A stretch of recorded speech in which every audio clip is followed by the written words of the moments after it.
వరాహ కల్పం ముగిసే సమయానికి అలసిపోయిన బ్రహ్మ పెద్దగా ఆవలించడంతో ఆయన నోటి నుండి బయటకు వచ్చిన వేదాలని హయగ్రీవుడనే రాక్షసుడు అపహరించి సముద్రం అడుగున దాక్కున్నాడు. సత్యవ్రతుడు సంధ్యావందనం కోసం నది నుండి చేతిలోకి తీసుకున్న నీటిలో ఓ చేప పిల్ల కనిపించి తనని నదిలో విడిచిపెట్టవద్దని ప్రాధేయపడింది. ఎందులో విడిచిపెట్టిన ఆ చేప క్షణక్షణానికి పెరిగిపోవడంతో సత్యవ్రతుడు ఆ చేపని సముద్రంలో విడిచిపెట్టిన వెంటనే అది 100 యోజనాలకి విస్తరించింది. మరో 7 రోజుల్లో వరాహ కల్పం ముగిసి నైమిత్తిక ప్రళయం రాబోతుందని పునఃసృష్టి కోసం అన్ని జంతువుల జతల్ని విత్తనాల్ని తీసుకుని ప్రళయానికి ముందు సప్తఋషులతో వచ్చే ఓడలోకి ఎక్కమని ఆ చేప సత్యవ్రతుడికి చెప్పి సముద్రం అడుగుకు వెళ్లి హయగ్రీవుణ్ణి సంహరించి వేదాల్ని రక్షించింది.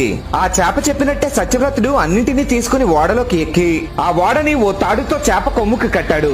అలా శ్రీ మహావిష్ణువు మత్స్యావతారం ఎత్తి వేదాల్ని రక్షించి నీటిలో ఈదుకుంటూ పునఃసృష్టి చేశాడు. శ్రీ మహావిష్ణు భక్తులు కామెంట్ చేసి గోవిందా అని గట్టిగా చెప్పండి.